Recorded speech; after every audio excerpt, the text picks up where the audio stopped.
Has there been a change of heart with respect to engagement with China? Well, at least some of the actions that we're beginning to see on the ground begins to suggest. Now, we're talking in reference to the electronics industry. Bear in mind, for a long time, the electronics industry has been talking about the recent restrictions that we've seen with respect to rare earth minerals.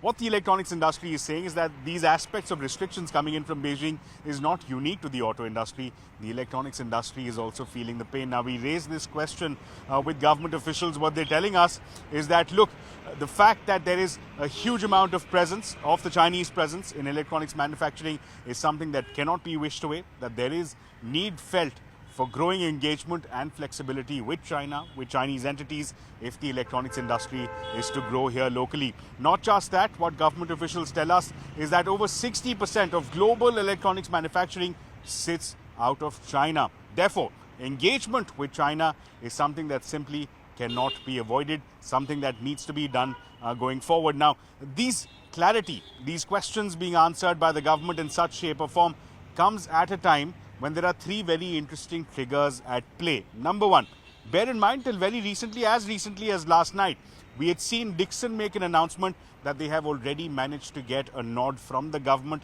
for their joint venture, for their JV with a Chinese entity called Longcheer. The distribution of the shareholding will be 74% India, 74% Dixon, and 26% Longcheer. That's Chinese entity. So clearly, this move of greater engagement and greater traction with Chinese entities already getting traction on the ground in the form of a government approval. That's trigger number one. Trigger number two, bear in mind that only recently we've seen the Indian foreign minister travel to China. There were talks done on bilateral issues between India and China, and days after that, we saw the big headlines of visas being allowed for Chinese tourists coming to India. Again, a big step forward in terms of greater engagement between the two countries. The second key trigger. The third key trigger, again equally important to watch, has been a proposal that came from the Niti Aayog. This proposal recommends that there should be a shareholding up to 24% allowed to Chinese entities without supervision, without scrutiny. This is a proposal that has been submitted by Niti Aayog. Now there will be comments invited from various ministries, various stakeholders. So clearly, there is movement on the ground in terms of greater engagement. Government officials confirming the same, that there is a large presence in the manufacturing space that China has, and that there is perhaps a need felt for more engagement, more flexibility with China, with Beijing.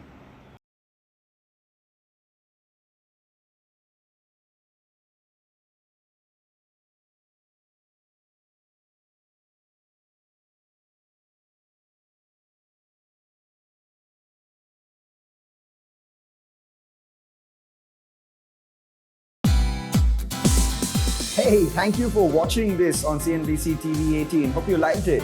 For more such interesting news and updates, follow CNBC TV18 on all the social media platforms.